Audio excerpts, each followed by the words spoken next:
Hey, hi everyone. Good afternoon, Adab, Namaskar, Sat Sri Akal, and I welcome you all to L2 lecture number 2 of this GST regular batch for May 2025, September 2025, and January 2026. This batch is being taught with the newly amended Finance Act 2024. Sabka swagat hai, guys.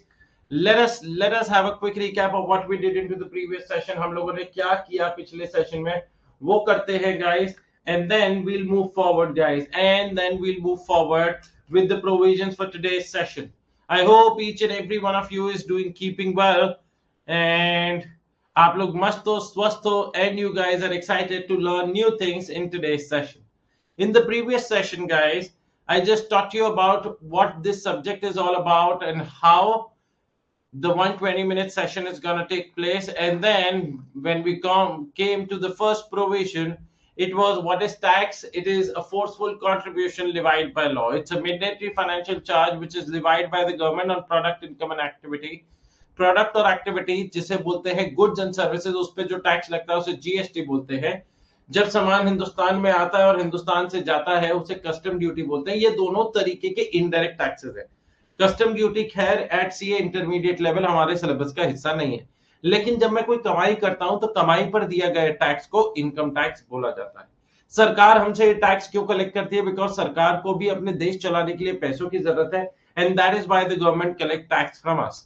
What is GST? It is an indirect tax for the entire country. And how do we know that GST is an indirect tax? Because in case of GST, the burden of tax gets passed on by manufacturer to wholesaler, wholesaler to distributor, distributor to retailer, retailer to consumer, and the one who consumes the product, जो product को consume कर लेता है दोस्तों, he will have to bear the burden of tax.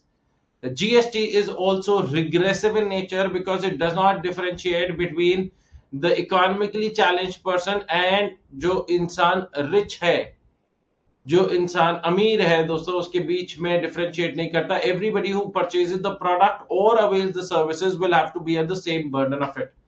पुराने taxes में excise duty आता था जो कि ज्यादातर केंद्र सरकार लगाती थी on the production manufacture of excisable goods in India. CST लगता था अगर एक स्टेट से दूसरे स्टेट सामान बेचा जाता है. वैट लगता था अगर एक स्टेट से उसी स्टेट में बेचा जाता है. सर्विस टैक्स लगता था जब एक इंसान दूसरे इंसान को सर्विसेज देता है फॉर सम कंसिडरेशन. तो these were the points guys that we did into the previous session. और ये दोस्तों पुराने टैक्सेस को सब्ज्यूम कर कर आज की तारीख में क्या लगा दिया गया? What has now been levied? अब लगा दिया गया है जीएसटी. तो GST has been introduced to basically simplify the indirect taxation system. अब कॉन्स्टिट्यूशनल प्रोविजन में आर्टिकल 366(12) ऑफ द कॉन्स्टिट्यूशन में क्या लिखा कि GST is a tax on supply of goods और सर्विसेज और बोथ एक्सेप्ट एक चीज, दारू, alcoholic liquor for human consumption, जिसके लिए मैंने आप लोगों को बताया था अभी नहीं कभी नहीं, अभी नहीं कभी नहीं, आज जीएसटी नहीं लगेगा और कभी भी जीएसटी नहीं लगेगा. However, in case of tobacco, which is also a sinful product, which is not a very healthy product, guys, तो in that case central government ने कहा जीएसटी तो लगेगा ही लगेगा, इस पर पुरानी excise duty, the central excise duty भी इस पर लगेगी. मूविंग ऑन, नोट नंबर 2 पे दोस्तों, opium, Indian hemp and other narcotic drugs, उसमें क्या बोला कि इस पर भी जीएसटी तो लगेगा ही लगेगा, लेकिन पुराने टैक्सेशन लॉ के हिसाब से इस पर स्टेट एक्साइज ड्यूटी लगती थी, वो भी कैरी ऑन करी गई है. That has also been carried forward, carried on.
Yes, guys, I'm back. Hold on.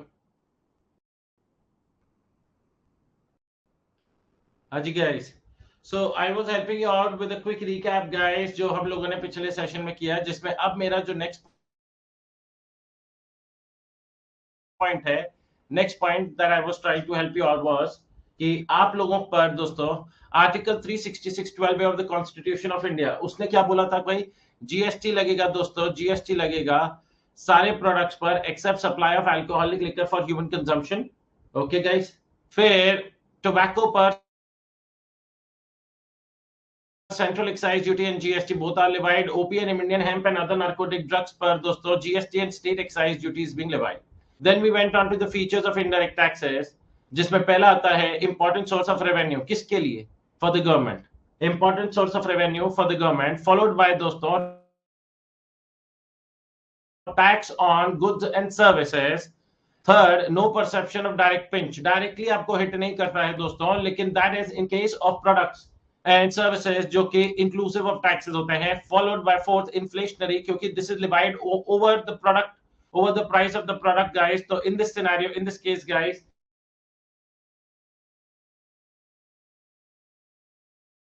broader scope, guys, broader scope, because it is levied on every product and service. Broader scope में आता है promote social welfare promote करता है. And finally, it is regressive in nature. So these are the 7 points, guys. Promote social welfare करता है कैसे भाई? Sinful products पर ज्यादा रेट ऑफ टैक्स लगाता है, जिसकी वजह से ज्यादा टैक्स कलेक्ट होता है एंड उसका कंजम्पशन भी कम होता है, लेकिन प्रैक्टिकली देखें तो कंजम्पशन कम नहीं होता. रिग्रेसिव इन नेचर का क्या मतलब है दोस्तों? Rich and economically challenged persons के बीच में डिफरेंशिएट नहीं करता, वो दोनों पर जीएसटी चार्ज करता है at an equivalent percentage. Now coming on to the history of GST into India, the journey of GST into India, guys. This is a very interesting point, and each and every one of you is going to enjoy that. No need to write it down. History of GST आप लोगों को लिखने की जरूरत नहीं है, guys. किसी को भी लिखने की जरूरत नहीं है. I am just going to help you out with the important dates and the timelines कि जब GST में बहुत बड़े डेवलपमेंट्स हुए. ये दोस्तों बात है 2000 की. In the year 2000, can you actually imagine? In the year 2000, guys, in the year 2000 it was decided कि भाई साहब जीएसटी मॉडल लाना जरूरी है. कहते हैं a committee was set up by PM Atal Bihari Vajpayee साहब to design a GST model. कब की बात है दोस्तों? 2000 में. और उस टाइम हमारे पीएम कौन थे? अटल बिहारी वाजपेयी साहब. उन्होंने कहा कि भारत देश में दोस्तों जीएसटी मॉडल लाना चाहिए. GST will guys reduce or eliminate, guys, the flaws of the old taxation system, and it will simplify the indirect taxation system in India. फिर गाड़ी आगे बढ़ी, वक्त गुजरता गया दोस्तों, कुछ ज्यादा काम नहीं हुआ. 2004 में central government formed a task force, एक टीम बनाई हेडेड बाय मिस्टर विजय केलकर, जो कि इस टीम के कैप्टन थे. मतलब जिसको अपन केलकर टास्क फोर्स के नाम से भी जानते थे, on fiscal responsibility and budget management, which in 2004 recommended GST to replace the existing tax regime. 2004 में रेकमेंड किया गया कि भाई साहब अब पुराना टैक्सेशन सिस्टम हटा दीजिए, reduce the old taxation system and bring out the new taxation law GST. 2006 में क्या हुआ? The then union finance minister Shri P Chidambaram in his budget speech 2006-07 announced कि जीएसटी इंट्रोड्यूस करा जाएगा 2010 में, 2006-07 में, because GST is a big law. GST बहुत बड़ा कानून है गाइस, एंड जो आप अभी इंटरमीडिएट लेवल पे सीखेंगे वो आधा कानून होगा एज कंपेयर टू जो आप फाइनल लेवल पे सीखेंगे. तो कहते हैं the then union finance minister Shri P Chidambaram in his budget speech for 2006-07 उन्होंने अनाउंस किया कि भाई साहब जीएसटी लॉ को लेकर आया जाएगा from the 1st April 2010 based on discussions within the committee and the central government. FDP, first discussion paper, which is the first legal document in relation to GST, was released in November 2009. आप लोग देख रहे हैं कितना time लग जाता था एक एक चीज को करने में, और ऐसा क्यों होता था guys? why that used to happen? Because दोस्तों 2004 से लेकर 2014 जब यूपीए सरकार थी हमारी, यूपीए जिसमें Congress was the main party, तो वो ना संगठन में बनी थी, संगठन मतलब अलायंस में बनी थी, वो अकेली अकेली मेजोरिटी में नहीं आई थी। तो इन दैट केस अगर जब भी वो कोई डिसीजन लेती थी, तो जो दूसरी पार्टीज थी अलायंस वाली, जो साथ वाली पार्टीज थी, वो हमेशा उन्हें डरा कर रखती थी। वो हमेशा कहती थी नहीं नहीं, ये हमारे स्टेट के लिए अच्छा नहीं है, ये अच्छा नहीं है, आप ऐसा करेंगे तो हम आपका हाथ छोड़ देंगे, हम आपका साथ छोड़ देंगे। और अगर कोई भी रूलिंग पार्टी जिसके अलायंस वाले उसको बार बार धमकाते रहेंगे कि हम ऐसा कर देंगे वैसा कर देंगे, तो it will become very very difficult for them to pass any law for that sake. तो 2006 से 2009 हुआ, फिर देखिए 2011 में constitution 115th amendment bill introduced and subsequently lapsed. ये देखिए दोस्तों, संविधान में बदलाव की जरूरत थी जीएसटी को लाने के लिए, और संविधान में जो बदलाव की जरूरत थी उसके लिए बिल पेश किया गया, कॉन्स्टिट्यूशन 115th अमेंडमेंट बिल। हमारा दोस्तों संविधान तो 1950 से आया हुआ है, लेकिन 1950 में जो संविधान बना उस देश में उस टाइम जो हालत थी उस हिसाब से संविधान बना। हाउएवर दोस्तों, हाउएवर इस चीज का ध्यान रखना है, everybody has to keep this point in mind, and that is कि क्या वक्त के साथ साथ हर कानून को भी बदलने की जरूरत होती है? The answer is yes. And likewise संविधान में भी बदलाव की जरूरत पड़ी। अब संविधान में जब बदलाव की जरूरत पड़ी to bring in GST into India, तो संविधान में बदलाव के लिए आपको बिल पेश करना पड़ा। बिल को अलॉट किया गया number 115th amendment bill. However जब ये पार्लियामेंट में आया तो इसे मेजॉरिटी नहीं मिली, मेंबर्स ऑफ पार्लियामेंट ने इसे फटकार दिया, हटा दिया। तो constitution 115th amendment bill introduce तो हुआ, लेकिन इट सब्सिक्वेंटली लैप्स हो गया, पास नहीं हुआ। 2011 में जीएसटी की बात फुस हो गई। अब दोस्तों आ जाइए 2014 पर, अब आ जाइए गाइस 2014 पर। एवरीबॉडी इधर ध्यान से देखिएगा, यहां कौन आ गए थे 2014 में जब जनरल इलेक्शंस हुए, तो यहां पर आ गए थे दोस्तों मोदी जी। मोदी जी आ गए थे दोस्तों, और वो भी आए थे विद मेजॉरिटी। मोदी जी आए और वो भी विद मेजॉरिटी आए दोस्तों। विद मेजॉरिटी का क्या मतलब है दोस्तों? मतलब जो लोकसभा में हमें सीट्स चाहिए होती है उसमें से आधे से ज्यादा सीट्स बीजेपी के पास थी। लेट अलोन अलायंस, अलायंस तो दूर की बात है दोस्तों, अलायंस के साथ तो और बड़ी टीम बन गई, अलायंस के साथ तो दोस्तों कहीं ना कहीं और ज्यादा सीट्स आ गई इन द पार्लियामेंट। हाउएवर दोस्तों इधर ध्यान से देखेंगे, constitution 122nd amendment bill introduce हुआ पार्लियामेंट में इन दिसंबर 2020 2014। 2014 में कॉन्स्टिट्यूशन 122nd अमेंडमेंट बिल पेश किया गया। ध्यान से सुनिएगा गाइस, क्या ये पास हुआ? हाँ जी गाइस, बहुत सारी डिस्कशन हुई इस पर दोस्तों, और GST 122nd amendment bill got passed in Lok Sabha, which is the lower house of parliament, on the 6th of May 2015, but not passed in Rajya Sabha। Lower house में तो पास हो गया था दोस्तों ऑन द 6th May 2015, लेकिन राज्यसभा में अभी पास नहीं हुआ था। कोई भी बिल को अगर आपको एक्ट बनाना है तो सिर्फ लोअर हाउस ऑफ पार्लियामेंट या वन हाउस ऑफ पार्लियामेंट में पास कराने से काम नहीं चलेगा, आपको दोनों हाउसेज ऑफ पार्लियामेंट में पास कराना पड़ेगा। You will have to get the assent of the president and then only it will become an act, तभी वो जाकर एक्ट बनेगा।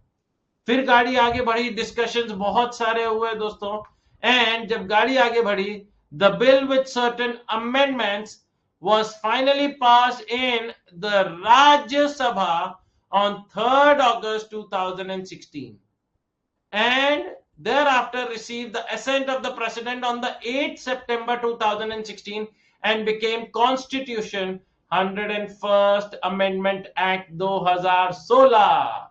क्या कहते हैं, बिल ने सर्टेन अमेंडमेंट्स के साथ कहां पास हो गया दोस्तों?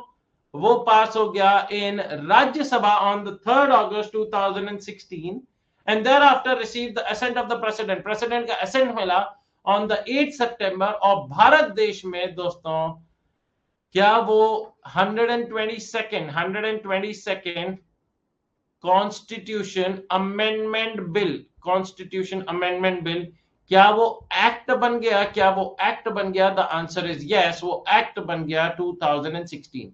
अब बात ये आती है, सर एक एक डाउट है सर। हाँ बोलिए सर। आपने जो बिल नंबर दिया था वो 122 दिया था। अभी आपने जो बिल नंबर दिया था दोस्तों वो कौन सा दिया था?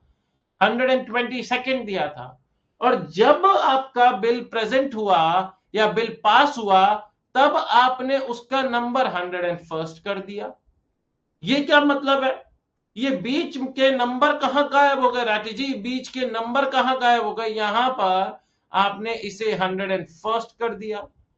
अब बात यह आती है गाइस, मेरा आप लोगों से क्वेश्चन, हर एक बिल जो पेश किया जाए क्या जरूरी है वो पास हो? हर एक बिल जो पेश किया जाए क्या जरूरी है कि वो पास होगा? The answer to which is no. जरूरी तो नहीं कि हर एक बिल दोस्तों जो पेश हो, जैसे कि ऊपर 115th अमेंडमेंट बिल पेश हुआ तो 115th वाला नंबर तो ब्लॉक हो गया ना, लेकिन ये एक्ट नहीं बना, ये एक्ट नहीं बना। एंड बिकॉज ये एक्ट नहीं बना तो बिल नंबर तो 115 फिक्स हो गया, but because it did not become an act, act number allot ही नहीं हुआ इसे।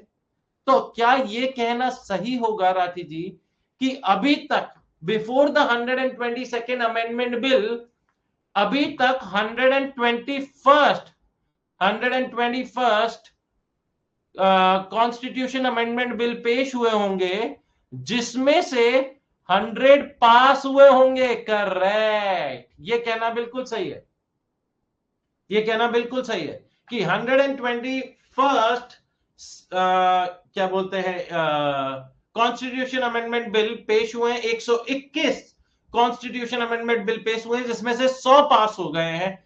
जब जीएसटी का नंबर आया तो उसे 122nd दोस्तों बिल नंबर मिला। और पास कितना हुआ है गाइस? पास कितने हुए हैं? पास हो गए थे ये, इसको कौन सा स्लॉट मिला फिर? 101st। क्या समझ में आया गाइस? तो हमें सर अब एग्जामिनेशन पॉइंट ऑफ व्यू से याद कौन सा रखना है? हमें 101st कॉन्स्टिट्यूशनल अमेंडमेंट एक्ट याद रखना है। आप कभी भी बिल नंबर याद नहीं रखते, आप हमेशा एक्ट नंबर याद रखते हैं। हमारे लिए एक्ट मैटर करता है दोस्तों, and that is what we need to recall. Moving on guys, इधर देखिएगा, बिल हमारा एक्ट कब बन गया दोस्तों? हमारा एक्ट बन गया on the 8th of September 2016 and become constitution 101st amendment act 2016। The GST Council has also been notified with effect from 12 September 2016।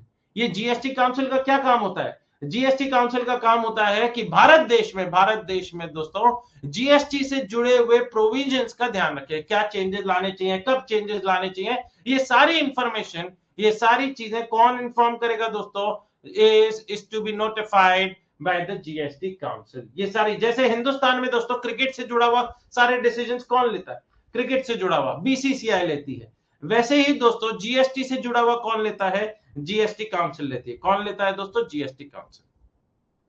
आइए गाइस, मार्च 2017, अब वो वाले साल की बात करते हैं गाइस जिस साल GST finally came into force. On the 1st July 2017 GST Bharat देश में लॉन्च हो गया था दोस्तों। जीएसटी भारत देश में लॉन्च हो गया था ऑन द 1st of जुलाई, लेकिन अभी हम हैं मार्च 2017 में। GST council recommend CGST, SGST, IGST, UTGST and compensation cess act. April 2017 में CGST, IGST, UTGST and compensation act passed. मई 2017 में GST council recommend all the rules and 30th June 2017 all states except J&K passed their SGST Act। अच्छा guys, अगर आप लोग कोई invoice देखते हैं, आप लोग कभी अपने फैमिली के साथ रेस्टोरेंट में खाना खाने जाएंगे और वहां पर इनवॉइस देखेंगे गाइस, तो आपको बिल में लेट्स से अगर आपने कोई 1000 रुपए का प्रोडक्ट परचेज किया है, 1000 रुपए के डिशेस ऑर्डर करे हैं, पनीर लबाबदार, शाही पनीर, कढ़ाई पनीर, पनीर का मैं फैन हूं इसलिए दोस्तों मैं पनीर के ज्यादा नाम ले रहा हूं, दाल मखनी, मटर कोरमा, ये सारी चीजें, विद लच्छा पराठा है, गार्लिक नान। अब दोस्तों इधर ध्यान से सुनिएगा, everybody has to answer me, अगर अगर 1,000 रुपए का है तो इस पर आपको दो चीजें नजर आती है, एक आता है CGST और एक आता है SGST। ये आपको नजर आता है क्या, CGST एंड SGST? क्या आपको नजर आता है? The answer is yes. ये हमें नजर आता है CGST SGST, and CGST SGST is divide eight the rate 2.5% normally दोस्तों, एट द रेट 2.5%। अब ये जो CGST है, ये जो CGST है गाइस, क्या ये CGST, everybody has to answer, this belongs to, ये किसको बिलोंग करता है दोस्तों? This belongs to the central government, ये बिलोंग करता है सेंट्रल गवर्नमेंट को। और ये 2.5% किसको बिलोंग करता है गाइस? ये बिलोंग करता है टू द स्टेट गवर्नमेंट। क्या दोस्तों जीएसटी लगाने के लिए सेंट्रल गवर्नमेंट ने अपना कानून पास किया? द आंसर इज यस, जिसका नाम है CGST। क्या हर एक स्टेट ने भी अपना लॉ पास किया है दोस्तों जीएसटी का? दो इट इज आइडेंटिकल। MP का जीएसटी लॉ अलग है, यूपी का जीएसटी लॉ अलग है, ध्यान से मेरी बात सुनिएगा, राजस्थान का अलग है। क्या सबने अपने अपने, ध्यान से सुनिएगा दोस्तों, क्या सबने अपने अपने लॉज अलग अलग पास करे हैं? हर एक स्टेट का, वेस्ट बंगाल का अलग, उड़ीसा का अलग, महाराष्ट्र का अलग, सबने कर दिए थे गाइस बाय द 30 जून 2017। लेकिन एक स्टेट ने नहीं करे थे और वो है JNK ने। सर JNK को क्या ऐसी नाराजगी थी कि JNK ने नहीं किया? JNK को दोस्तों अगर आपको ध्यान होगा, आर्टिकल 370 के तहत, आर्टिकल 370 के तहत क्या दोस्तों, इसे एक स्पेशल पावर थी। और वो स्पेशल पावर क्या थी कि अगर कोई भी सेंट्रल गवर्नमेंट का कानून बनाया जाएगा, any law being made by the central government, वो पहले JNK असेंबली में पेश होता था। आर्टिकल 370, मैं 2017 की बात कर रहा हूं मैं, और आप जानते हैं कि आज आर्टिकल 370 अबॉलिश कर दिया गया है। Now my question to you guys is कि आर्टिकल 370 जो दोस्तों JNK को स्पेशल पावर देता था, क्या देता था? स्पेशल पावर देता था दोस्तों। और पावर क्या देता था कि एनी लॉ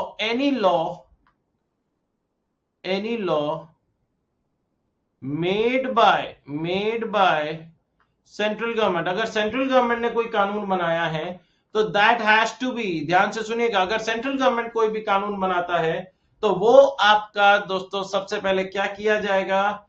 हाँ जी, any law made by the central government, ये दोस्तों प्रेजेंट किया जाएगा, प्रेजेंट इन JNK असेंबली। और अगर JNK के मेंबर्स ऑफ लेजिस्लेटिव असेंबली को लगता था कि हाँ it is in the favour of JNK, तभी वो पास करते थे। ये आर्टिकल 370 से एक स्पेशल पावर थी। तो सारे स्टेट्स ने पास कर दिया था, मगर JNK ने तब तक पास नहीं किया था। सर JNK ने क्या आज भी पास नहीं किया? नहीं दोस्तों, JNK ने ज्यादा वक्त नहीं लगाया। And guys within a span of a week's time, एक हफ्ते के अंदर अंदर दोस्तों, from the date of launch of GST, JNK ने भी इसे पास कर दिया। अब इधर देखिएगा, SGST act was passed by JNK on 8th July 2017. CGST IGST ordinances promulgated मतलब बढ़ाया गया to extend GST to JNK। तो 8 जुलाई से दोस्तों क्या JNK में भी, 8 जुलाई से क्या JNK में भी दोस्तों GST लग गया था? हाँ जी। एंड ध्यान दीजिएगा, GST इंडिया में कब लागू हुआ था? 1 जुलाई 2017 GST लॉन्च्ड इन इंडिया। तो सर फ्रॉम 1 जुलाई टिल 8 जुलाई, जब तक GST नहीं लगा था इन केस ऑफ JNK, तब तक वहां क्या टैक्स नहीं लग रहा था? चल रहा था according to the old law चल रहा था। ऐसा नहीं है कि नहीं चल रहा था, but according to the old law. Everyone clear about it, guys? Everyone clear about it? France is the first country in the world which has implemented GST in 1954. France दुनिया भर में पहली कंट्री है जिसने GST इंप्लीमेंट किया guys. कौन से साल में? इन 1954 में GST इंप्लीमेंट किया है। ऑलराइट गाइस, आ जाओ फिर से एक बार रिवाइज करते हैं on to this point guys, revise करते हैं फटाफट हमारा the history of GST in India, the journey of GST in India. It started from the year 2000 जब पीएम अटल बिहारी वाजपेयी साहब ने कहा कि जीएसटी मॉडल डेवलप किया जाए। 2004 में केलकर टास्क फोर्स बना दोस्तों, जिन्होंने कहा कि GST should replace the existing tax regime. 2006-7 में पी चिदम्बरम साहब हमारे प्रदेश के उस टाइम फाइनेंस मिनिस्टर थे, जिन्होंने अपनी बजट स्पीच में अनाउंस किया कि 1 अप्रैल 2010 तक हम जीएसटी लेकर आएंगे। 2009 में पहला डिस्कशन पेपर रिलीज किया गया, first discussion paper on GST was release. 2011 में 115 कॉन्स्टिट्यूशनल अमेंडमेंट बिल पेश हुआ, लेकिन वो लैप्स कर गया बिकॉज उसे मेजॉरिटी नहीं मिली। 2014 में सरकारें बदल गई दोस्तों। 2014 में हमारे मोदी जी आ गए और मोदी जी ने कहा भाई जीएसटी तो लाना पड़ेगा, हमारे देश में टैक्सेशन सिस्टम जो है उसमें बहुत सारी गड़बड़ियां हैं और आज मैं उन टैक्सेशन सिस्टम की गड़बड़ियों को भी सुधारूंगा गाइस, आपको बताऊंगा कि क्या गड़बड़ी होती थी। तो कॉन्स्टिट्यूशन 122nd अमेंडमेंट बिल पेश किया गया 2014 में। 2015 में 6 मई 2015 में वो लोकसभा में पास हुआ। 2016 में राज्यसभा में ऑन 3 अगस्त पास हुआ। 2016 में ही 8 सितंबर को प्रेसिडेंट की असेंट मिल गई and it became an act, वो भारत देश का कानून बन गया। And finally the GST council दोस्तों नोटिफाई करी गई from the 12th of September 2016। मार्च 2017, अप्रैल 2017, मई 2017 में इसमें अपने अपने जीएसटी काउंसिल ने लॉज रेकमेंड करे, सीजीएसटी, आईजीएसटी, यूटीजीएसटी एक्ट पास हुए एंड 30th जून को सारे स्टेट्स ने भी 30th जून तक सारे स्टेट्स ने अपने रिस्पेक्टिव एसजीएसटी एक्ट पास कर लिए थे accept JNK.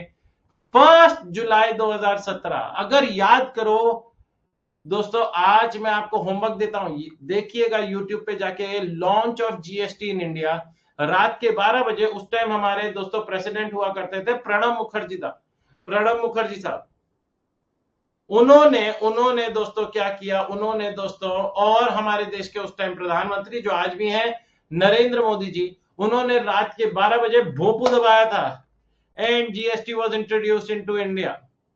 France is the first country in the world to implement GST 1954 और एसजीएसटी एक्ट जेएनके में भी दोस्तों 8 जुलाई को पास कर दिया गया। CGST, SGST, CGST, IGST JNK में भी एक्सटेंड कर दिए गए by the 8th of July। Alright, which was the first country to implement GST? France is the first country to implement GST in 1954. When was the GST bill passed in Rajya Sabha? When was the GST bill passed in Rajya Sabha? Come on guys, Rajya Sabha में कब पास हुआ sir? 2014 में पेश हुआ था दिसंबर में, 2015 में लोकसभा, 2016 में राज्यसभा और राज्यसभा में हुआ था on the 3rd of August 2016। अब दोस्तों कई बार डेट्स याद नहीं होती तो अपन क्या करते हैं, थोड़ा सा ट्रिक अपनाते हैं दोस्तों। सबसे पहले वो लोअर हाउस ऑफ पार्लियामेंट में गया था 2015 में, तो लोअर हाउस में गया था तो राज्यसभा में नहीं गया था। अब तीनों बाकी डेट्स 2016 की लिखी गई है, तो अब कंफ्यूजन होगा कि बी, सी या डी इनमें से क्या है। तो हमेशा ध्यान रखना गाइस कि सबसे पहले जब लोकसभा में पास हो गया तो इसके बाद वो राज्यसभा में ही जाएगा और उसके बाद प्रेसिडेंट के हस्ताक्षर होंगे। तो क्या दोस्तों प्रेसिडेंट के हस्ताक्षर राज्यसभा में पास होने से पहले हो सकते हैं? नहीं। जब राज्यसभा में पास नहीं हुआ तो वो प्रेसिडेंट के पास ही नहीं गया। तो everybody has to understand this point, everybody has to understand, okay. 8 सितंबर को वो प्रेसिडेंट के पास गया था एंड 12 सितंबर को दोस्तों GSTC, goods and service tax council was formed. GSTC, Goods and Service Tax Council was formed. Okay, guys? आ जाओ भाई। Discuss the history of GST in India. आपसे क्वेश्चन में पूछा गया है, discuss the history of GST in India. Nobody is gonna ask you the entire कि भाई पूरा GST की हिस्ट्री बताइए। कहते हैं the history of GST is too lengthy. It is practically not possible for the students to remember each and every date and instance. However, the student should remember important dates and events to convince the examiner. और वो important dates क्या है? 2004 में when Kelkar Task Force was formed, 2006 में announcement by the then finance minister, 2014 में constitutional amendment bill presented. ये कौन सा कॉन्स्टिट्यूशनल अमेंडमेंट बिल था? 122nd amendment bill, 122nd amendment bill. उसके बाद 2015 में the bill got passed in, कहां पर? लोकसभा। 2016 में राज्यसभा एंड 2017 में दोस्तों it became effective in India on the 1st जुलाई 2017। मैं ये भी बता दूं गाइस, आज तक हिस्ट्री से जुड़ा हुआ क्वेश्चन नहीं आया, मतलब ऐसे थ्योरेटिकल क्वेश्चन नहीं आया है, because this chapter holds a weightage of just 0 से 2 मार्क्स की दोस्तों। We do not expect a full fledged question into this. Alright guys, now guys आगे बढ़ते हैं everybody guys, why GST was introduced? GST क्यों इंट्रोड्यूस किया गया? GST introduce किया गया है दोस्तों क्योंकि जो पुराने टैक्सेशन सिस्टम में कमी पेशियां थी उन्हें हटाने के लिए। Why GST was introduced? कहते हैं deficiencies in the earlier indirect taxation system led to GST. GST is a medicine to the problems that existed earlier. And what are those problems guys? वो problems क्या हैं? Let us understand the difference between the old tax and GST. Old tax और GST के बीच का difference समझते हैं, जिसमें एक सबसे बड़ी प्रॉब्लम जो होती थी that was cascading of taxes. Tax पर टैक्स लगता था जिससे प्रोडक्ट का प्राइस महंगा हो जाता था। अब इधर देखिएगा, बड़ा इंटरेस्टिंग वे में मैं आप लोगों को समझाने वाला हूं and I would want each and every one of you to be super duper attentive guys on to this point. Okay, सबसे पहले sale by manufacturer to wholesaler. Sale by manufacturer to wholesaler दोस्तों, अगर कोई manufacturer wholesaler को सामान बेचता था guys, तो क्या होता था? जब मैन्युफैक्चरर एक प्रोडक्ट को प्रोड्यूस करता है या मैन्युफैक्चर करता है, तो मैन्युफैक्चरर के ऊपर एक टैक्स लगता था जिसका नाम होता था एक्साइज ड्यूटी। क्या नाम होता था? Excise duty. और जब उस प्रोडक्ट को वो आगे बेचता था, सेल ऑफ करता था, मैन्युफैक्चर और प्रोडक्शन जैसे ही किया, उस पर एक टैक्स लगेगा जिसका नाम होगा एक्साइज ड्यूटी।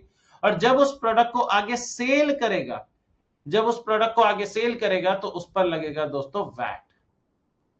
अगर within the same state बेचा तो वैट, अगर one state to another state बेचा तो दोस्तों सीएसटी लगता था under the old taxation system. अब ध्यान से देखिएगा, यहां पर उसके कुछ अमाउंट्स भी लिए गए, old tax and then GST. तो सबसे पहले we are gonna look into the old tax. Let's say manufacturer के लिए द कॉस्ट ऑफ प्रोडक्शन 90 रुपए का, 90 रुपीज। वो अपना प्रॉफिट मार्जिन जोड़ता था 10 रुपए, तो मैन्युफैक्चरिंग प्राइस आ जाती थी 1000। क्या आ जाती थी? Manufacturing price 1000।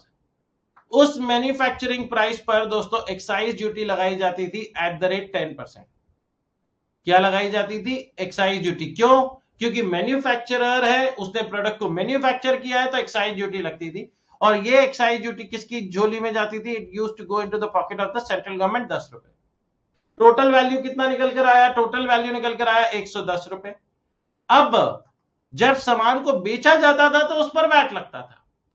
अब मेरी बात ध्यान से सुनिएगा गाइस, अब मेरी बात ध्यान से सुनिएगा। जब वैट लगा 10% का, तो ये 10% वाज डिवाइड ऑन 110 एंड 110 में अगर आप ध्यान से देखो, अगर आप 110 देख रहे हो तो 110 रुपए में आपका 100 रुपए कॉस्ट ऑफ द प्रोडक्ट है, प्लस 10 रुपए आपका एक्साइज ड्यूटी है। तो क्या ये कहना सही होगा that VAT was being levied on excise duty?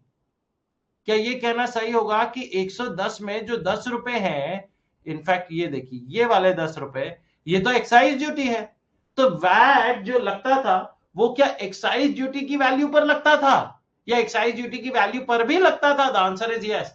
और इसी को बोलते हैं कैस्केडिंग ऑफ टैक्सेस। जब टैक्स पर टैक्स लग जाए, क्या बोलते हैं उसे? Cascading of taxes. Everyone clear about it?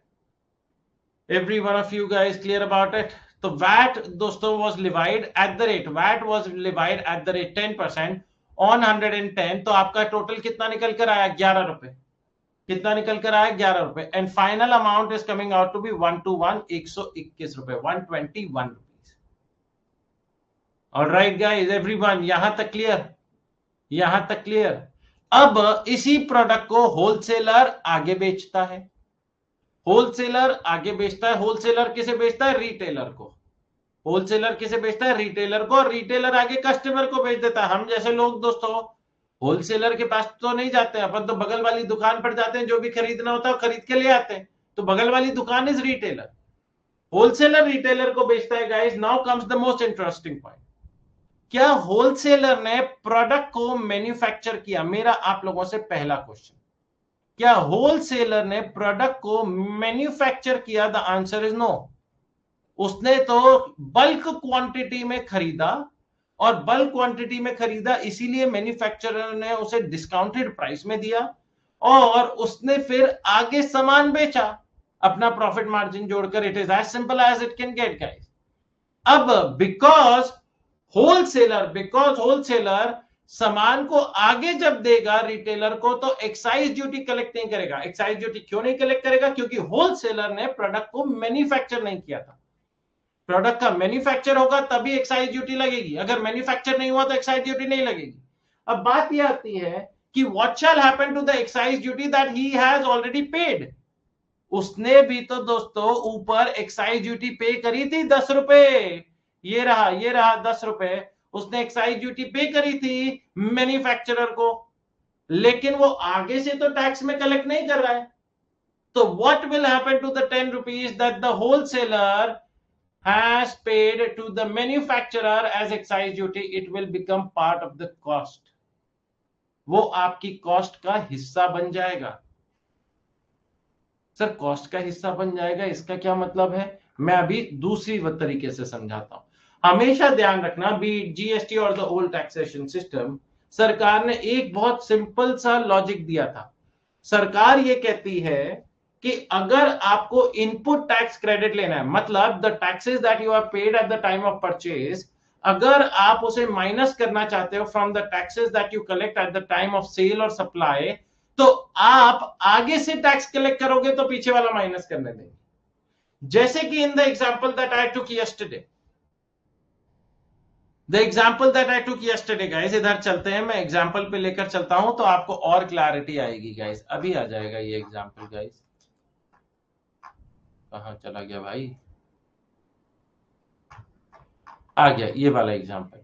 अब इस वाले एग्जांपल में देखिएगा, जब अपन देख रहे थे कि होलसेलर दोस्तों सरकार को कितना पे करेगा, तो उसने आगे से 60 रुपीज जीएसटी कलेक्ट किया, तो हमने पहले वाला उसको जीएसटी माइनस करने दिया था ना, 60 minus 40।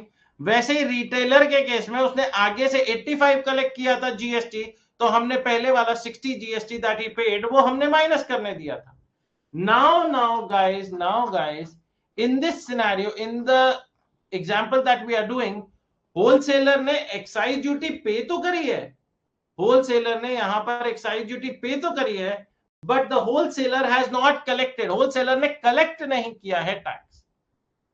And because he has not collected any tax, क्योंकि उसने टैक्स कलेक्ट नहीं किया है, हम इसका इनपुट टैक्स क्रेडिट नहीं देंगे, आईटीसी नहीं देंगे। आईटीसी का क्या मतलब होता है कि हम इसे माइनस नहीं करने देंगे। और जब आप इसे आगे से किसी के अमाउंट में से माइनस नहीं कर सकते, तो इसका बर्डन किसको झेलना पड़ेगा? होलसेलर को ही झेलना पड़ेगा। And that is why it will become part of the cost. वो आपकी कॉस्ट का हिस्सा बन जाएगा। क्या बन जाएगा दोस्तों? कॉस्ट का हिस्सा बन जाएगा। अब इधर देखिएगा गाइस, 110 रुपए का देखिएगा टोटल, ये 121 प्राइस आई थी। इधर देखिएगा, इसका मैं ब्रेकअप कर रहा हूं गाइस। यहां पर 121 आपके प्रोडक्ट की कीमत थी, 100 रुपए का आपका प्रोडक्ट था, इसमें 10 रुपए आपके एक्साइज ड्यूटी थी, और 11 रुपए आपका वैट था। करेक्ट? क्योंकि होलसेलर जब रिटेलर को आगे बेचेगा, सेल करने पर कौन सा टैक्स लगता था? वैट। तो होलसेलर जब आगे रिटेलर को इसे सेल करेगा गाइस, सेल करेगा, तो क्या उस पर वो वैट कलेक्ट करेगा? हाँ जी, वैट कलेक्ट करेगा। तो what will happen to the VAT that he has paid earlier? इस 11 रुपए के वैट का क्या होगा? इस 11 रुपए के वैट का उसे इनपुट टैक्स क्रेडिट मिल जाएगा, आईटीसी मिल जाएगा। अब इधर देखिएगा गाइस, यहां पर तो what is the cost of the product to the wholesaler, what is the cost of the product to the wholesaler, 100 रुपए प्लस 10 रुपए 110 110 plus profit margin at the rate 10% 11 रुपए, तो टोटल आता है 121 add VAT at the rate 10% 12 rupees आया and final amount आया 133, 12.1 आया, लेकिन 12.1 को मैंने राउंड ऑफ कर दिया, 12 रुपीज 133। अब according to the old regime wholesaler government को जाकर कितना पे करता था, और ये भी स्टेट गवर्नमेंट होती थी क्योंकि VAT used to belong to the state government. VAT कितना जाके पे करता था, 12 रुपए, 12 rupees that he has collected as VAT minus the amount of VAT that he has paid 11 रुपए, ये 11 रुपए, 1 रुपए जाकर वो स्टेट गवर्नमेंट को पे करता था, और एक्साइज ड्यूटी उसके कॉस्ट में ऐड हो चुका है। हाँ जी गाइस, इधर देखिएगा की points under the old taxation system, as wholesaler is not a manufacturer, he does not levy excise duty and sale, वो एक्साइज ड्यूटी नहीं लगा सकता क्योंकि वो होलसेलर मैन्युफैक्चरर नहीं था। एक्साइज ड्यूटी कौन लगा सकता है, ओनली अ मैन्युफैक्चरर और a producer of excisable goods in India. Therefore, excise duty paid by him shall form part of cost, leading to cascading effect. As the wholesaler is not a manufacturer, he does not levy excise duty on sale, and therefore excise duty paid by him shall form part of cost, leading to cascading effect. Cascading effect मतलब tax में tax लग गया। Alright guys, tax पर tax लग गया, और tax पर tax लगने की वजह से प्रोडक्ट महंगा हुआ। अब चलते हैं guys the new system GST.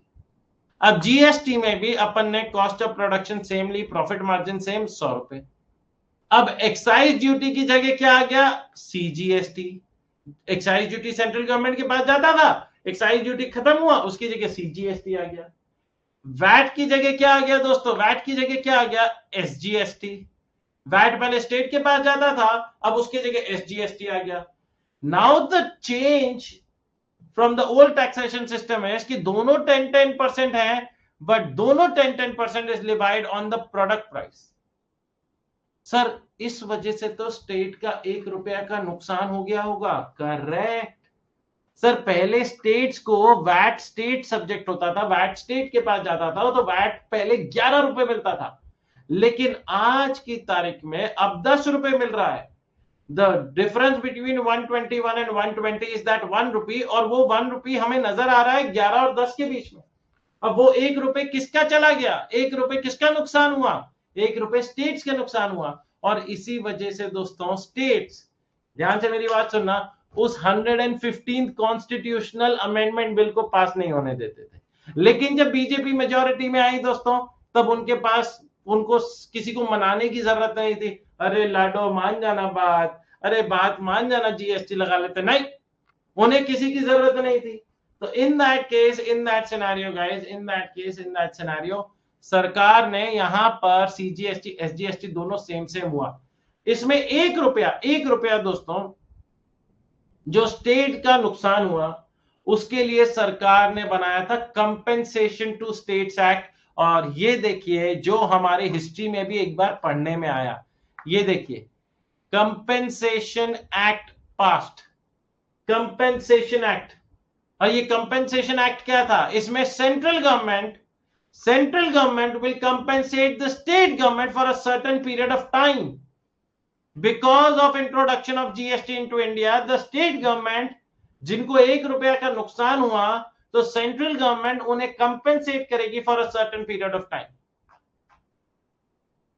Alright, तो जब मोदी जी कानून लेकर आए तो सामने वाले को बोला, भाई देखो अपने देश में बदलाव की जरूरत है, अपने देश को भला करना है, सुधारना है, तो टैक्सेशन सिस्टम सिंपल रखने पड़ेंगे, इजी रखने पड़ेंगे, और उसमें आपका जो नुकसान हो रहा है स्टेट वालों, हम आपको उसका बेनिफिट देंगे, compensation to states act. Alright guys, अब इधर देखिएगा गाइस, अभी तक कुछ लिखने की पॉइंट नहीं है दोस्तों, लिखेंगे आगे लिखेंगे दोस्तों, मैं लिखवाऊंगा, do not worry about it. यहां पर आपका 120 दोस्तों आपका प्रोडक्ट की कीमत आई 120 में दोस्तों, देखिएगा 100 रुपीज प्रोडक्ट की प्राइस प्लस 10 रुपए CGST प्लस 10 रुपए SGST। अब जब होलसेलर रिटेलर को बेचेगा under the new taxation law which is GST, तो क्या बेचने पर, क्या सप्लाई करने पर वो CGST SGST कलेक्ट करेगा? क्योंकि यहां पर दोस्तों होलसेलर ने आगे मैन्युफैक्चरिंग करी, मैन्युफैक्चरिंग वाला पॉइंट तो हट ही चुका है। अब तो इन GST में वर्ड क्या यूज होता है? सप्लाई करी। मैन्युफैक्चरर ने होलसेलर को सप्लाई करी थी, CGST SGST लगाया था। होलसेलर ने रिटेलर को सप्लाई करी है, CGST SGST लगाया है।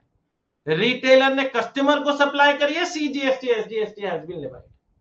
तो in this scenario, in this case guys, in this scenario, in this case, ध्यान से देखिएगा गाइस, ध्यान से देखिएगा, सरकार ने क्या कहा कि ये CGST और SGST तो होलसेलर भी रिटेलर से कलेक्ट करेगा। तो क्या CGST और SGST का उसे इनपुट टैक्स क्रेडिट मिल जाएगा, ITC मिल जाएगा? द आंसर इज यस, उसे इनपुट टैक्स क्रेडिट मिल जाएगा। And because he will be allowed the benefit of ITC, क्योंकि उसे इनपुट टैक्स क्रेडिट का बेनिफिट मिलेगा, क्या दोस्तों वो आपकी कॉस्ट में जोड़ा जाएगा? The answer is no, it will not be added in the cost of the product. यहां पर ही आपके 100 रुपए की वैल्यू आ गई, add profit margin 10, total 110, VAT नहीं लगेगा, CGST SGST लगा 10% 11 रुपए, टोटल आया 132। अब under the new taxation system GST, हम सरकार को, होलसेलर सरकार को जाके कितना पे करेगा? CGST उसने 11 रुपए कलेक्ट किया है, माइनस 10 रुपए वो पे कर चुका है, 1 रुपए ये हुआ। SGST दोस्तों 11 रुपए है, ये 10 रुपए वो पे कर चुका है, 1 रुपए ये हुआ। Everyone clear about it guys? क्या समझ में आया गाइस? क्या समझ में आया? मजा आया दोस्तों इस पॉइंट को समझने में? और इसी को अपन आगे पढ़ते हैं, इसी को अपन आगे पढ़ते हैं फटाफट। यहां देखिए, under new taxation system, under the new taxation system, no cascading effect as both CGST CSGT लिख दिया गलती से, CGST and SGST was charged on the product price and profits। कोई कैस्केडिंग इफेक्ट नहीं हुआ जो पहले होता था। CGST SG payable by wholesaler to government, CGST 1 rupees, SGST 1 rupees। पुराने टैक्सेशन सिस्टम में VAT was being levied, VAT levy किया जाता था दोस्तों, कौन से पर? एक्साइज ड्यूटी पर। तो उसको बोलते थे कैस्केडिंग इफेक्ट हुआ। कैस्केडिंग मतलब टैक्स पर टैक्स लगा, और जिसकी वजह से आपका प्रोडक्ट प्राइस महंगा होता था। आ जाओ गाइस, नाउ गाइस, जो मैं आप लोगों को लिखने बोलूंगा वही आप लोगों को लिखना है, बाकी चीजें आपको लिखने की जरूरत नहीं है। Need for GST in India, need for GST in India, GST को भारत देश में क्यों लाने की जरूरत पड़ी? आ जाओ भाई। कहते हैं following are the deficiencies, following are the deficiencies of the old taxation system, of the earlier taxation system that led to, जिसकी वजह से भारत देश में दोस्तों GST लाया गया, जिसमें सबसे पहला आता है दोस्तों कैस्केडिंग ऑफ टैक्सेस। क्या आता है दोस्तों? Cascading of taxes. कहते हैं there were two scenarios which led to cascading of taxes, जिसमें से पहला पॉइंट हम ऊपर कर आए हैं। पहला पॉइंट अब ये लिखना है guys, the one that I am highlighting, deficiencies of old taxation system. Point number 1, cascading of taxes. There are two scenarios, ये वाला पॉइंट लिखिए। एंड उसमें सबसे पहला लिखिए inclusion of excise duty in the value for imposing VAT. यहां तक लिखना है गाइस, आगे की लाइन लिखने की जरूरत नहीं है। आगे की लाइन हम रीड आउट करेंगे, पढ़ेंगे, समझेंगे, लेकिन लिखने की जरूरत नहीं है। Inclusion of excise duty in the value for imposing VAT. कहते हैं credit of excise duty levied at manufacturing stage was not allowed to be set off against VAT liability as excise duty was a central levy मतलब central government की थी, whereas VAT was a state levy. No SENVAT after manufacturing state. SENVAT is just another name of excise duty. Excise duty का दूसरा नाम CENVAT है. जैसे अपने घर का नाम नहीं होता निकनेम, वैसे ही दोस्तों एक्साइज ड्यूटी का दूसरा नाम सेनवैट बोला जाता था. नेक्स्ट पॉइंट बड़ा इंटरेस्टिंग है और उस पर भी मैं दोस्तों मैं एक एग्जांपल बनाऊंगा. Levy of CST in case of interstate purchase for further sale in the same state.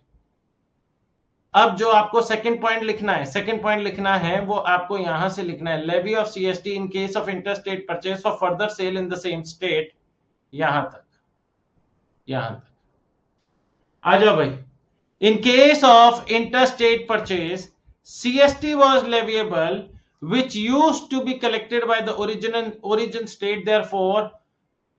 Therefore, no credit was granted by the destination state. अब इधर देखिएगा गाइस, एग्जाम्पल बनाता हूं. लेट्स से मैं आपका होस्ट दोस्त रेराटी दिल्ली में रहता हूं. मैं under the old taxation system की बात कर रहा हूं, तो मैं डीवैट में, दिल्ली वैल्यू एडेड टैक्स में रजिस्टर्ड था. अब दोस्तों अगर मैंने किसी इंसान जिसका नाम है टीटू, जो कि राजस्थान में रजिस्टर्ड है, ध्यान से सुनिएगा, राजस्थान में रजिस्टर्ड है, मैंने अगर इससे कोई सामान खरीदा, अगर मैंने इससे कोई भी सामान परचेज किया, तो इस सामान को परचेज करने पर, मेरी बात बहुत ध्यान से सुनिएगा, everybody has to think an answer.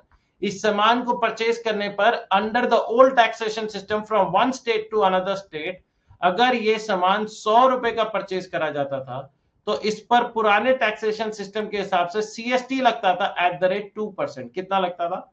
CST, central sales tax at the rate 2%. 2 रुपए हुआ तो total 102 rupees is what I used to pay. अब जो कि मैंने 100 रुपए प्रोडक्ट का और 2 रुपए टैक्स के नाम का, जिसके टैक्स का नाम था सीएसटी, मैंने टीटू को दिया, जो कि कहां पर रजिस्टर्ड है? Titu is registered in Rajasthan. तो ये टीटू ने ये 2 रुपए जाकर किसको जमा करा दिए? ये 2 रुपीज डिपॉजिटेड बाय टीटू टू राजस्थान गवर्नमेंट. किसको जाके जमा करा दिए उसने? राजस्थान गवर्नमेंट को जाकर जमा करा दिए. अब जब मैं दिल्ली में इस सामान को आगे बेचता हूं, मैं दिल्ली का रजिस्टर्ड बंदा हूं, मैं दिल्ली वाला हूं, और मैं इसे दिल्ली में बेचता हूं, let's say to mister x. तो मैंने इस सामान को बेचा लेट्स से 150 रुपीज, और इस पर दोस्तों वैट लगाया at the rate 10%, let's say at the rate 10%, 15 rupees. तो total amount that I collected from mister X was 165. अब जब मैं दिल्ली सरकार को जाकर, दिल्ली गवर्नमेंट को जाकर, क्योंकि मैं तो दिल्ली में रजिस्टर्ड था, मैं जब दिल्ली गवर्नमेंट को जाकर टैक्स दे रहा था, तो मैंने कहा भाई 15 रुपए तो मैंने टैक्स कलेक्ट किया है, ये 15 रुपए, उसमें से 2 रुपए मैं पहले दे चुका हूं, तो वो मैंने माइनस करे और 13 रुपीज देने की कोशिश करी. तो दिल्ली सरकार ने कहा राठी जी आपने 2 रुपए कब दिए? अरे कमाल करते हैं, जब मैंने टीटू से सामान खरीदा था तब 2 रुपए दिए थे. कह रहा टीटू तो हमारे पास कोई रजिस्टर्ड ही नहीं है, टीटू कहां पर रहता है? कहते वो तो राजस्थान का बंदा है. कहते हैं अरे राठी, अगर राजस्थान वाले को तुमने 2 रुपए दिए हैं, जिसने राजस्थान सरकार को जाके 2 रुपए दे दिए, तो राजस्थान सरकार की झोली में 2 रुपए पड़े हैं, उसका क्रेडिट हम दिल्ली सरकार क्यों दें? Why should Delhi government give you the credit of 2 rupees that has actually gone into the pocket of the state government of Rajasthan? बात सही है कि नहीं? अब मैंने कहा कुछ करिए, कह रहे कुछ नहीं हो सकता, 2 रुपए अब गए. तो 2 रुपए क्या दोस्तों फिर से मेरी कॉस्ट में ऐड हो जाएंगे? क्या वो मेरी कॉस्ट में ऐड हो जाएंगे? द आंसर इज यस, 2 रुपए मेरी कॉस्ट में ऐड हो जाएंगे. एंड देयरफॉर मैं जाकर एक्चुअल में कितना पे करूंगा guys? What is the amount that I am gonna pay to the Delhi government? I am gonna pay 15 rupees. मैं 15 रुपए ही पे करूंगा. Everyone clear about it? All right guys, moving on now to the next point. Multiple taxes guys. हाँ जी, कहते हैं several taxes in the states, एक ही state अलग अलग तरीके के टैक्सेस लगाती थी और वो भी एक दूसरे से सेट ऑफ नहीं करने देते थे, अलग अलग तरीके के टैक्स लगाते थे, अलग अलग दोस्तों उस पर कानून बने हुए थे और एक दूसरे से उसका भी बेनिफिट नहीं देते थे, इसीलिए बोलते थे multiple taxes. Under the old taxation system, several taxes in the states, such as luxury tax, entertainment tax, etc., which were not subsumed in VAT, वो VAT में subsumed नहीं थे। ये तीनों पैसा स्टेट गवर्नमेंट के पास जा रहा है, लेकिन तीनों को एक दूसरे से सेट ऑफ अलाउड नहीं था, अगेन जिसकी वजह से प्रोडक्ट की कॉस्ट बढ़ती चली जाती थी। नेक्स्ट गाइस, बड़ा ही interesting point, non integration of VAT and service tax. तो जो सेकंड पॉइंट है गाइस, इसमें आपको ये पूरा का पूरा लिखना है, ये पूरा का पूरा लिखना है गाइस, लिखिए, everybody should write it down. मैं एक बार सामने से हट जाता हूं, मल्टीपल टैक्सेस और दोस्तों inclusion of excise duty in the value of imposing VAT, मैं हाईलाइट कर देता हूं कि आपको क्या क्या लिखना है। ये पूरा यहां से लेकर यहां तक, फिर दूसरे वाले में यहां से लेकर यहां तक, और तीसरा वाला मल्टीपल टैक्सेस जिसमें ऊपर से लेकर नीचे तक पूरा लिखना है, पूरा लिखना है गाइस, यहां से लेकर यहां तक। हैंड रिटन नोट्स बनाने की बात हुई है ना गाइस अपनी। चलिए guys, time to do your job, it's time to do your duty. 2 minute दे रहा हूं मैं आप लोगों को।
लिखा guys, last 30 seconds.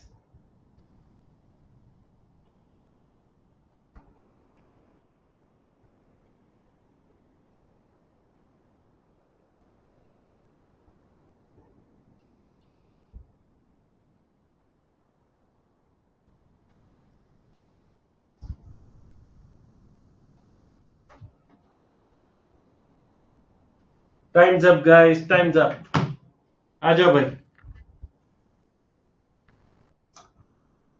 Next, non integration of VAT and service tax. ये क्या पॉइंट है सर, मैं अभी बताता हूं, इधर देखिएगा। Non integration of VAT and service tax, पुराने टैक्सेशन सिस्टम में वैट लगाया जाता था on the sale of products, और वैट का टैक्स किसके पास जाता था, स्टेट गवर्नमेंट के पास। सर्विस टैक्स लगाया जाता था जब एक इंसान दूसरे इंसान को सर्विसेज देता है, और वो पैसा किसके पास जाता था? सेंट्रल गवर्नमेंट के पास। अब गाइज मैं अपना रियल लाइफ आप लोगों के साथ एग्जांपल लेता हूं, and you guys will understand how, कैसे दोस्तों हमें कितना भयंकर नुकसान होता था because of the old taxation system. अब इधर देखिएगा गाइज, एवरीबडी, लेट्स से दोस्तों मैं आपका होस्ट और दोस्त रे राठी, और मेरा एक कोचिंग सेंटर है। क्या है? Coaching centre. Alright guys, coaching centre में मैं अलग अलग बच्चों को सर्विसेज देता हूं guys. I M provider of services, और यहां पर मैं ये स्टूडेंट्स बना देता हूं गाइस। कोई लाल है, कोई नारंगी है, कोई नीला है, कोई काला है। तो these are all students guys. ये कौन है? बच्चा पार्टी है दोस्तों। ओके गाइस, ये बच्चा पार्टी बन गई। ये मैं यहाँ पे लिख भी देता हूं, ये कौन है? स्टूडेंट्स। अब जब मैं इन्हें सर्विस देता था under the old taxation system, तो ये लोग क्या करते थे दोस्तों? ये लोग मुझे पैसा देते थे। ये लोग मुझे पैसा देते थे गाइस, फीस जिसे अपन बोलते हैं। और फीस पर क्या पे करते होंगे? Service tax. और सर्विस टैक्स किसको बिलोंग करता है? सर्विस टैक्स बिलोंग करता था सेंट्रल गवर्नमेंट को। ये कौन लेकर चला जाता था दोस्तों? सेंट्रल गवर्नमेंट लेकर चली जाती थी। Now my next question to you guys is कि in order to provide students these services, क्या दोस्तों मुझे अपने कोचिंग सेंटर में फर्नीचर, टेबल चेयर जैसे, प्रोजेक्टर, लैपटॉप, क्या ये सब रखना पड़ता था दोस्तों? क्या मुझे ये सब खरीदना पड़ता था? हाँ जी सर, ये तो खरीदना ही पड़ेगा। वाटर कूलर, इलेक्ट्रिकल वायर्स जिससे बिजली, लाइट्स वगैरह, ये सब खरीदना पड़ता था। अब इन दिस केस जब मैं फर्नीचर, प्रोजेक्टर, लैपटॉप परचेज करता था, और ये सारे के सारे आपके गुड्स हैं, in order to provide services, इन गुड्स पर मैं कौन सा टैक्स पे करता था? What tax do I was I paying on this thing? मैं इस पर कौन सा टैक्स पे करता था? मैं इस पर वैट पे करता था। And because I use to pay VAT, मैं क्योंकि इस अमाउंट पर वैट पे करता था, और वैट किसके पास चला जाता था गाइस? वैट चला जाता था स्टेट गवर्नमेंट के पास।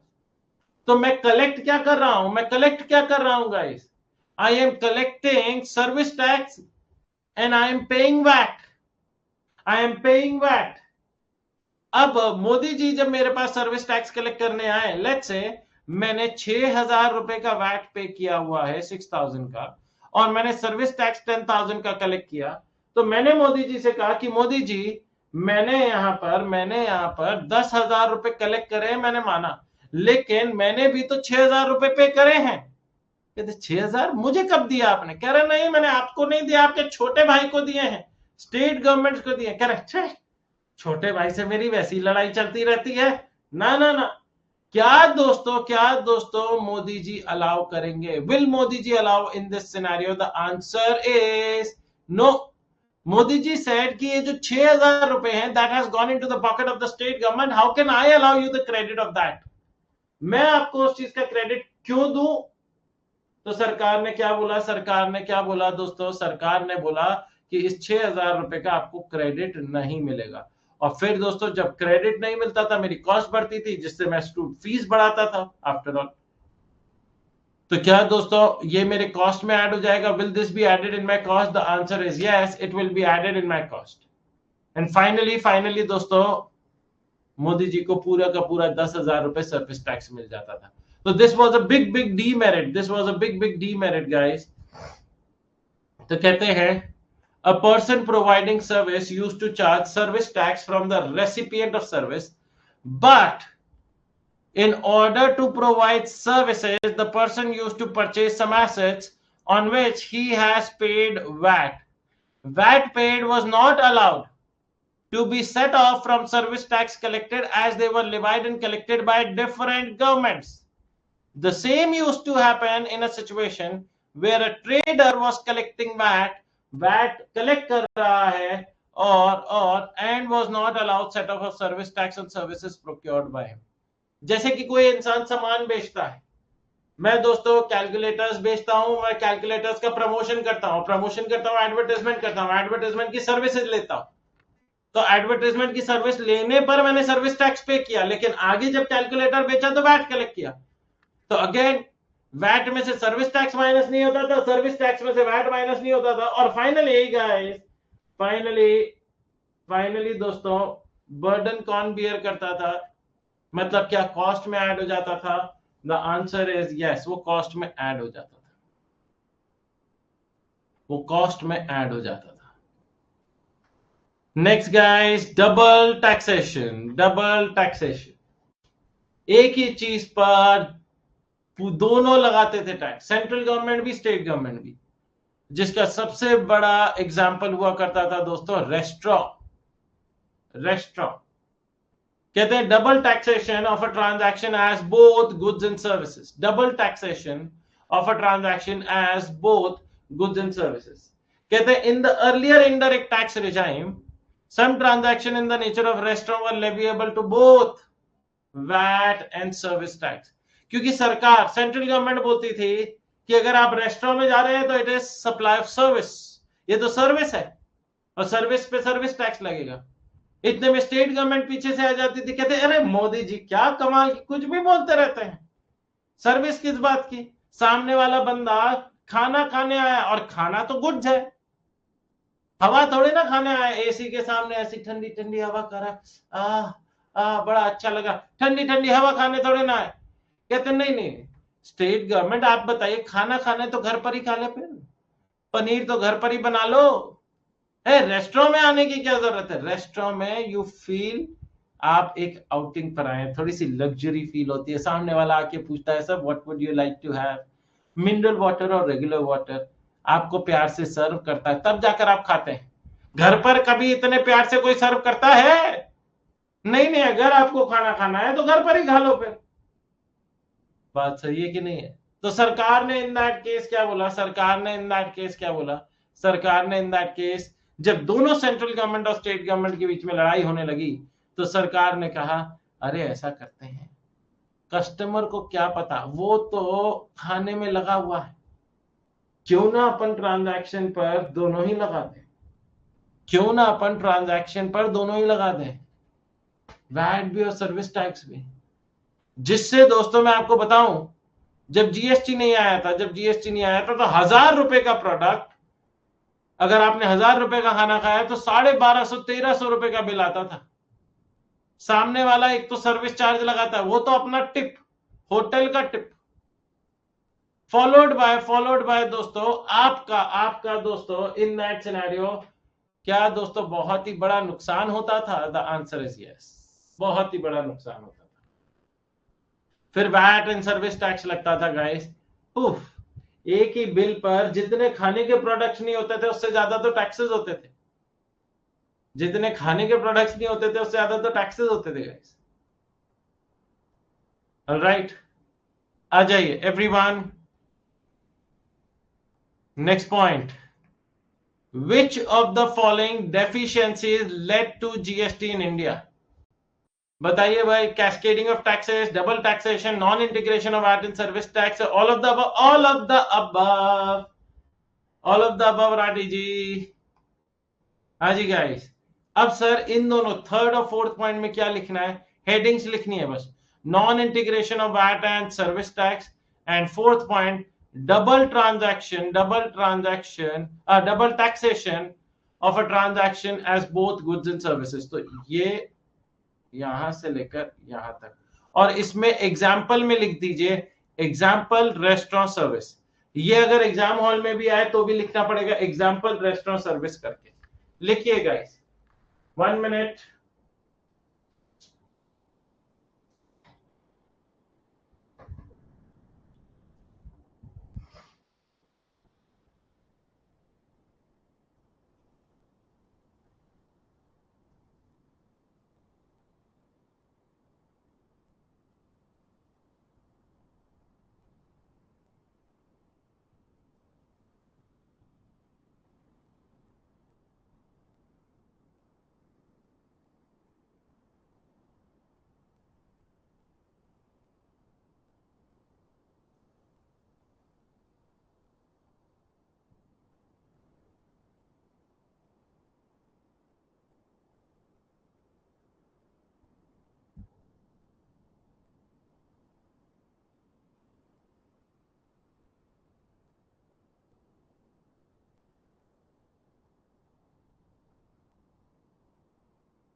Done, guys.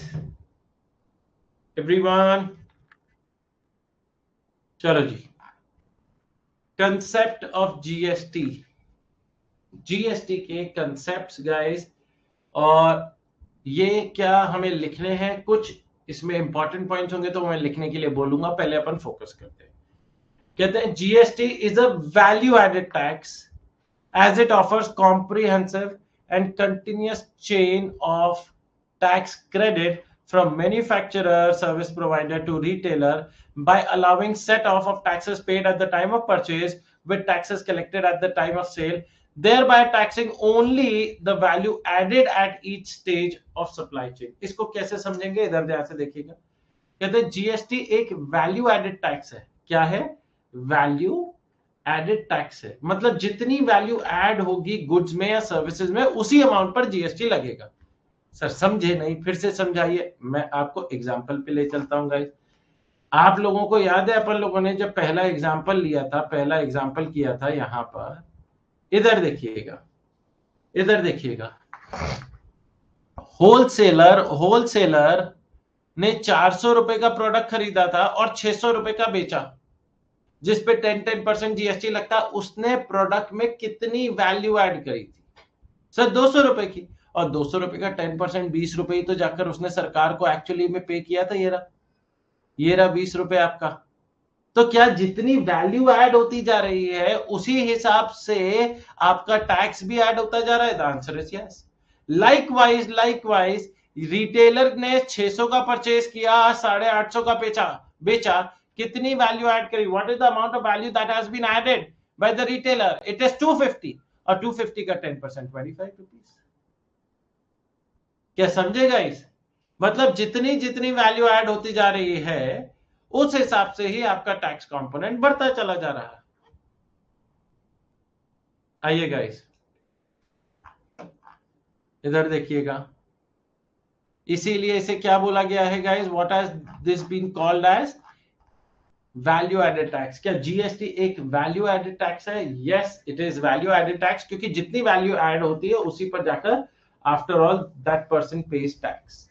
Next, GST does not differentiate between goods and services. Yes, ये बात सही है. जीएसटी गुड्स और सर्विसेज के बीच में डिफरेंशिएट नहीं करता. सर मतलब, क्योंकि अगर आप देखो आज की तारीख में if I am a service provider, अगर मैं सर्विस प्रोवाइडर हूं तो मैं अगर आपका होस्ट तो 2 स्ट्रे राठी, ध्यान से सुनिएगा, आगे बच्चों को, स्टूडेंट्स को सर्विसेज देता हूं तो what is the tax that I collect? I collect CGST and I collect SGST. अब ध्यान से देखिएगा दोस्तों, अब आप लोगों को in order to provide students the services of coaching, मैं फिर से दोस्तों परचेज करता हूं goods, furniture, projector, laptop, mobile phone, water cooler. ये सब क्या है? मेरे बिजनेस एसेट्स हैं. और जो मैंने गुड्स परचेज करे इस पर भी मैंने क्या पे किया? CGST, SGST. अब मुझे बताइए क्या इस वाले CGST, the CGST that I collected on the supply of services, क्या उसमें से माइनस कर सकते हैं द सीजीएसटी दोस्तों that has been paid, the CGST that has been paid. Guys फटाफट बताइए क्या माइनस कर सकते हैं? The CGST that has been paid on the purchase of goods. The answer is yes. इसीलिए सरकार ने कहा जो पुराने टैक्सेशन में कमियां पेशियां थी उनको तो खत्म करना है, तभी तो जीएसटी लाने का फायदा हुआ, अदरवाइज फायदा क्या हुआ? तो वो कहते हैं आईटीसी में इनपुट टैक्स क्रेडिट देने में ये नहीं बोलते ओहो आप तो आगे सर्विस दे रहे थे लेकिन खरीदा तो आपने गुड्स है, ओहो आपने आगे गुड्स बेचा लेकिन ली तो पीछे सर्विसेज है. तो in that scenario guys, in that case सरकार ने कहा no, GST will not differentiate between goods and services, and therefore the taxes paid on procuring of services can be set off against taxes collected on sale of goods and vice versa. All right guys, as credit is allowed in all manner, there is no cascading of taxes. कोई भी cascading of taxes नहीं है। Credit is allowed in all manner, आपको हर तरीके से credit का benefit मिलेगा दोस्तों, कैस्केडिंग ऑफ टैक्सेस नहीं होंगे। Next, the supplier at each stage, the supplier at each stage passes on the tax burden. The supplier at each stage passes on the tax burden. और क्या burden किसको पास करता जाता है दोस्तों? So manufacturer passes the burden to wholesaler, wholesaler passes the burden to distributor या retailer, और retailer passes the burden to consumer, and the consumer has to bear the burden of tax. कहते हैं the supplier at each stage passes on the tax burden to another until it reaches the final consumer. Since the final consumer uses the product services, he cannot transfer the burden to anyone else and thus has to bear the brunt of tax. Brunt of tax मतलब the burden of tax. All right guys, तो इसको दोस्तों आप short में लिख सकते हैं, GST is the value added tax as it offers comprehensive and continuous chain of tax credit from manufacturer to retailer. फिर तो पूरी लाइन ही आ जाती है दोस्तों, by allowing set off taxes. यहां तक लिख लीजिए, चलो यहां से लेकर यहां से कंसेप्ट ऑफ जीएसटी का हेडिंग डालिए और यहां से लेकर टैक्सेस तक लिख लीजिए पहला वाला point. Everybody write it down guys, everybody write it down, फटाफट फटाफट लिखिए guys, and then we'll move on to point number 2 and 3। तब मैं बताऊंगा उसमें क्या लिखना है।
डन गाइस, आ जाओ भाई।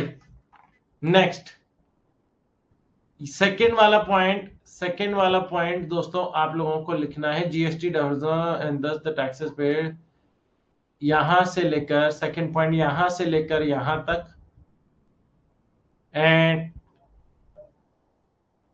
यहां थर्ड वाला पॉइंट यहां से लेकर यहां तक लिखिए guys. Everybody needs to write it down. The more we write it down, the better it will be. The more we write it down, the better it will be. लिखिए फटाफट।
Done, guys. Everyone.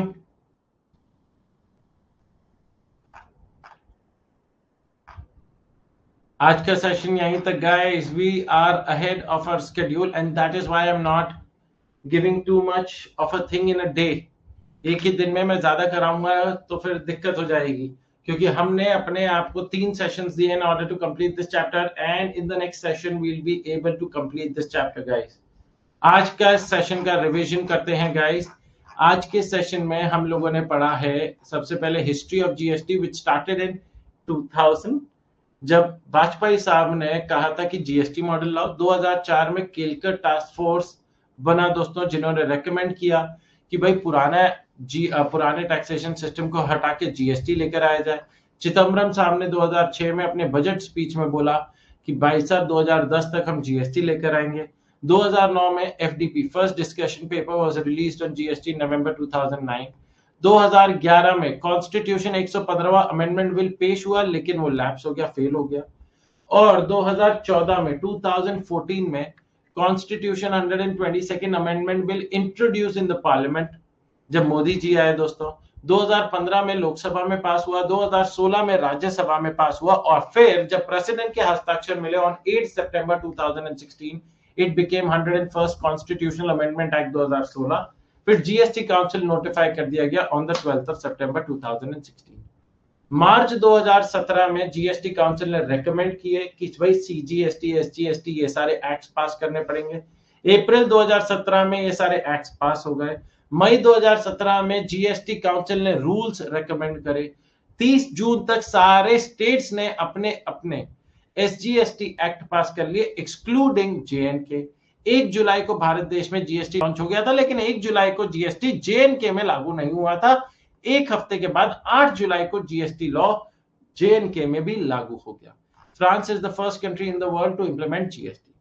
Now GST लाने की जरूरत क्या पड़ी? क्योंकि पुराने taxation system में कमी पेशी थी. जैसे कि दोस्तों, अगर आपके घर पर एक टीवी लगा हुआ है, ध्यान से सुनना, या कोई भी एक इलेक्ट्रॉनिक आइटम लगा हुआ है, अगर उसमें छोटी मोटी खराबी होती है दोस्तों, तो आप उसे बदलते नहीं हो, आप उसको ठीक करवा लेते हो. ये बात सही है.